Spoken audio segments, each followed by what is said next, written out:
After purchasing a tiny apartment in New York, with dimensions barely larger than a coffin, couldn't even fit a coffin inside, and had to tiptoe around. Desperate, he decided on a daring renovation. He installed a bay window, crafted from galvanized square pipes, which can be pushed and pulled out, providing a comfortable bed, and even accommodating his girlfriend when she visits. When not in use, it takes up minimal space. In the corner, a wardrobe stores everyday clothes below. Several wooden boards serve as a desk, with drawers underneath to store clothing items. A customized cushioned seat completes workspace, doubling as a bulletproof barrier when folded up. Remembering to install sockets and switches near the bed. Next, a hidden water tank is embedded in the adjacent wall, with a wall-mounted toilet providing a luxurious experience. Finally, a countertop houses an induction cooker catering to daily meals. A mirror cabinet is installed above. The compartments in the mirror cabinet can hold spice jars and toiletries. Additionally, a projection screen is mounted on the ceiling. At the end, look at this functional bedroom.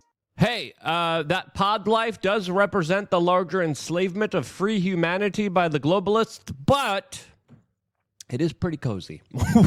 Welcome back, beautiful and amazing human beings. My name's Luke Rudowski here of WeAreChange.org, and there's a lot of absolutely crazy and wild news to get into today, as domestically, the situation is not all right, as the United States government keeps spending and wasting more of your money, leaving you to be absolutely screwed by the system as it keeps financing a lot of weird foreign governments and requests that are not beneficial to you or your country at all, as they try to keep a lid on a lot of the criticism of it by institutionalizing larger mind control efforts that they're pushing on celebrities like Dave Chappelle. What's going on here? Why did Dave Chappelle run away? Well, we got some interesting answers surrounding that particular answer, as we're going to be talking about that, plus a lot more, all here on this independent media broadcast. If you like the shirt that I'm wearing, you can get it on thebestpoliticalshirts.com. And the clip that we played in the beginning of this broadcast was originally highlighted by Clown World, showing a digital representation of people living in tiny apartments, which there does seem to be an overwhelming kind of push and a recommendation for, especially in the larger algorithms on social media.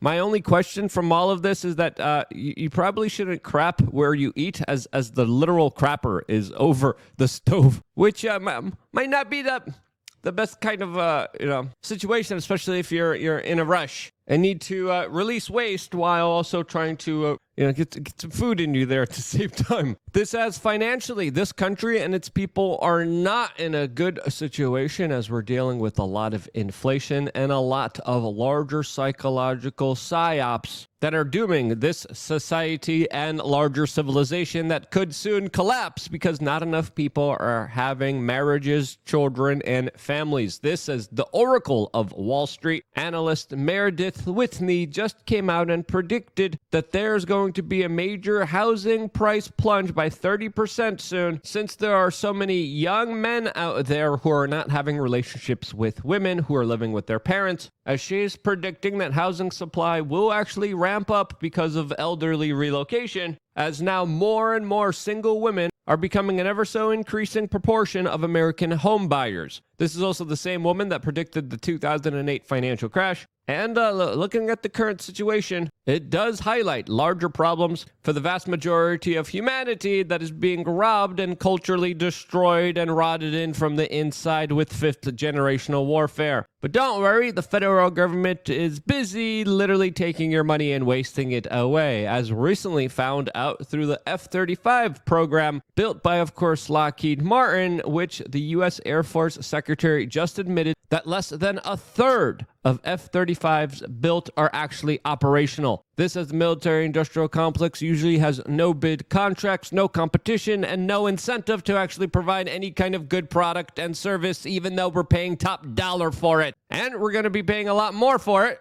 as the current Republican-controlled Congress is pushing $100 billion in foreign aid and direct money interventions that will be going to countries that will be fighting larger proxy wars. Even though we have significant cultural and societal issues here that we're not dealing with, especially when it comes to an ever so destroyed youth that has less and less economic opportunities. We have extreme wasteful government spending. Just a few hours ago, we had major emergency call services outages in 4 states, as our food and water supply is literally being poisoned right in front of our eyes. As CBS News today is reporting how pesticides now pose a significant risk in 20% of fruits and vegetables. But yeah, hey, don't worry, Congress has your back, and they're going to be giving Israel and Ukraine and Taiwan anything and everything that they want. As today, we're also finding out from the Times of Israel that the United States agreed to Israel's plan of their larger invasion of Rafah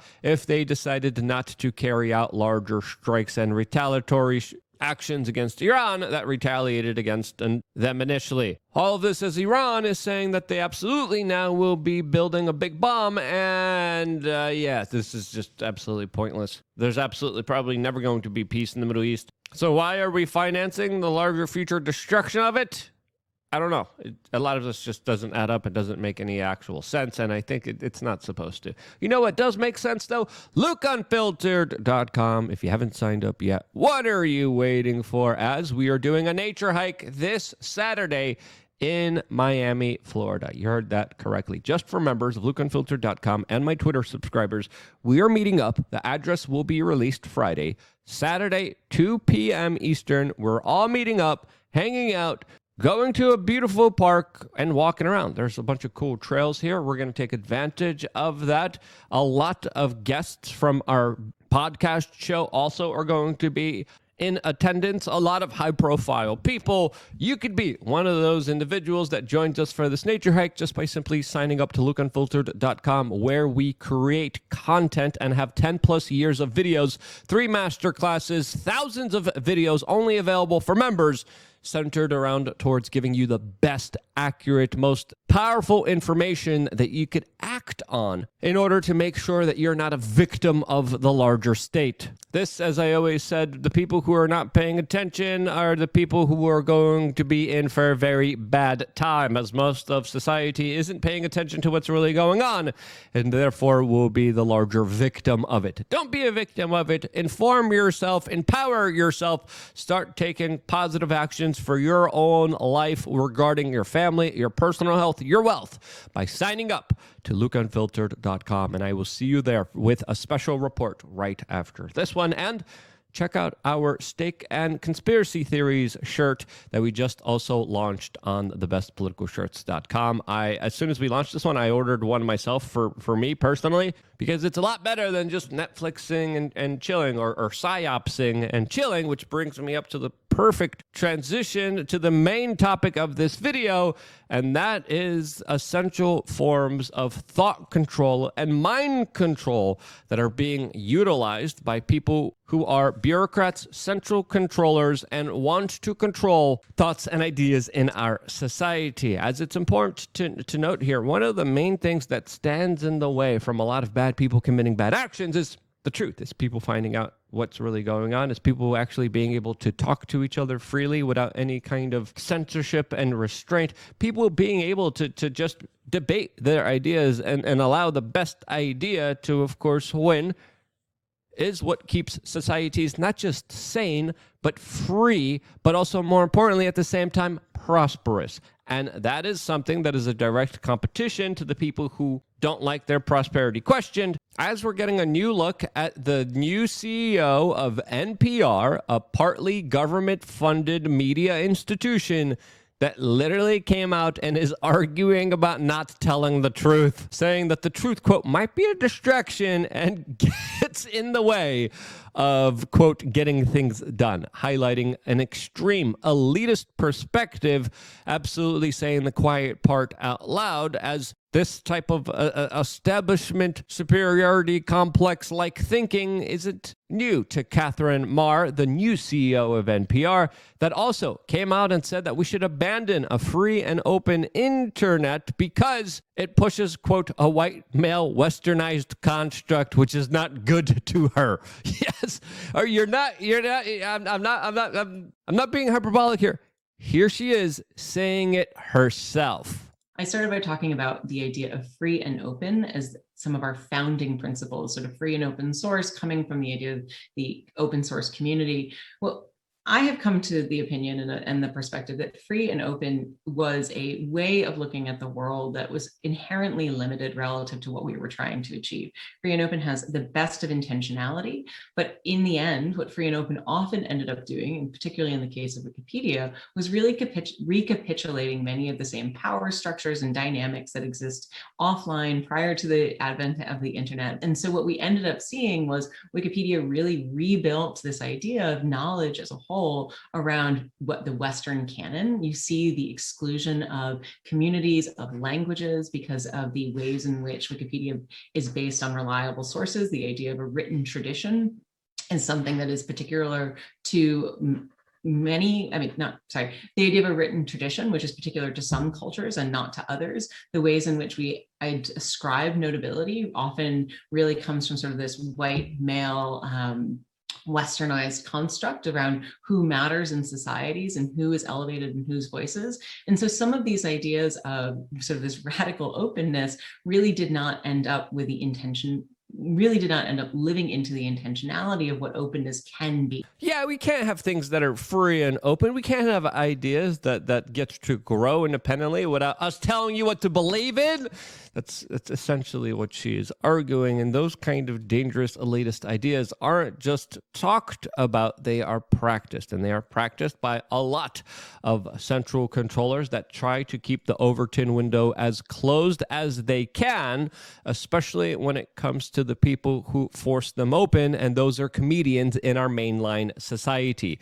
Comedians that now face a lot of backlash, face a lot of criticism, and a cancel culture that went after them very aggressively. Individuals like Joe Rogan and Dave Chappelle are some of the biggest pioneers of pushing the Overton window, starting conversations, making people critically think, while also acting as larger gestures against the kings in our society that predominantly get pushed back through comedic, funny ways. As gestures are seen in some societies as almost as powerful as those actual kings that they routinely make fun of. As I specifically wanted to highlight the case of Dave Chappelle, an individual who, of course, is being heavily criticized, is being attacked through a lot of Hollywood insiders that he routinely triggers. As of late, there's also other celebrities coming forward saying that they actually regret criticizing him, as there was a lot of kind of mob mentality tactics implemented and used against him in an absolutely unfair way. This is, of course,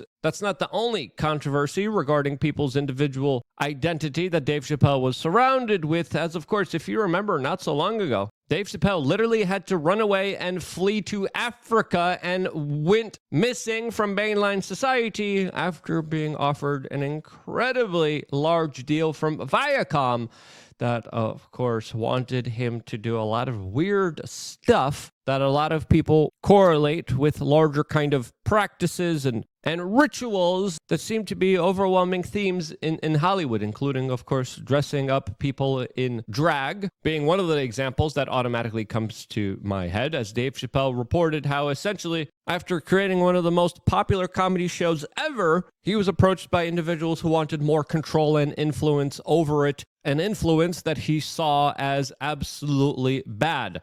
After that situation unfolded, Dave Chappelle was in contract negotiations where Hollywood insiders literally threatened him to the point where he fled and left to Africa. As now, comedian Jim Brewer, who was talking with Roseanne Barr recently on her podcast, came and gave us new perspective on this entire saga by proclaiming that Dave Chappelle was also visited by an unnamed elite group of people that told him to correct his viewpoint. This happening allegedly all the way back in 2005, as Brewer describes how Dave Chappelle was, quote, freaked out. Here's the clip of the video that I think is worth watching from the Roseanne Barr podcast. He came there and he was freaked out. Yeah. I said, what's going on?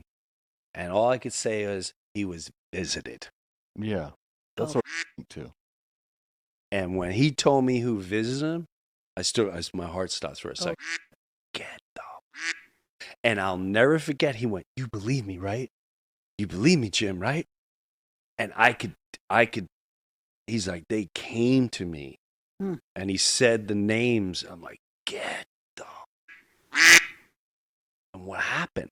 And then all of a sudden he went to Africa. I know for a fact. He was corrected. He said, correct. Yeah.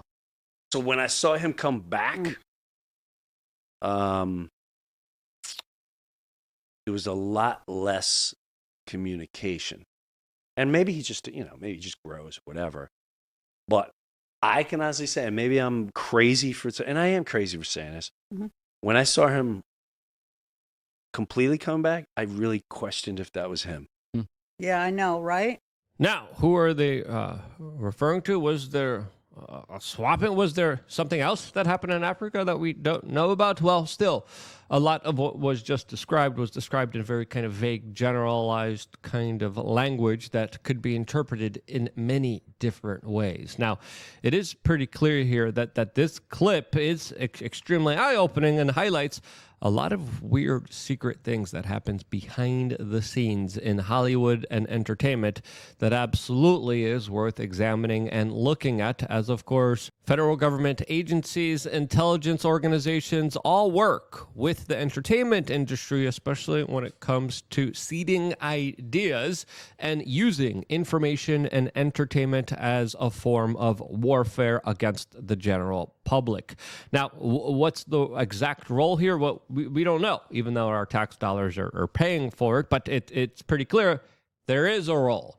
And when you look at almost all the highest elements of entertainment, there is some kind of government intel agency influence there that absolutely should be questioned. And with Dave Chappelle becoming one of the most popular comedians on the face of the world, it does make you wonder if he went through a similar situation like Kanye West, who was drugged and institutionalized by a personal trainer from Canada that had ties to the Canadian military and larger intelligence agencies within that particular country. An individual who also threatened to drug him and make him never see his children ever again after he came out and criticized people within the Hollywood industry. This, as Dave Chappelle also is describing, a quote, uncomfortable dinner that he just had with Kanye West. What was discussed here, as some people say that there's a lot of overlap here, as what happened to Kanye West allegedly was threatened to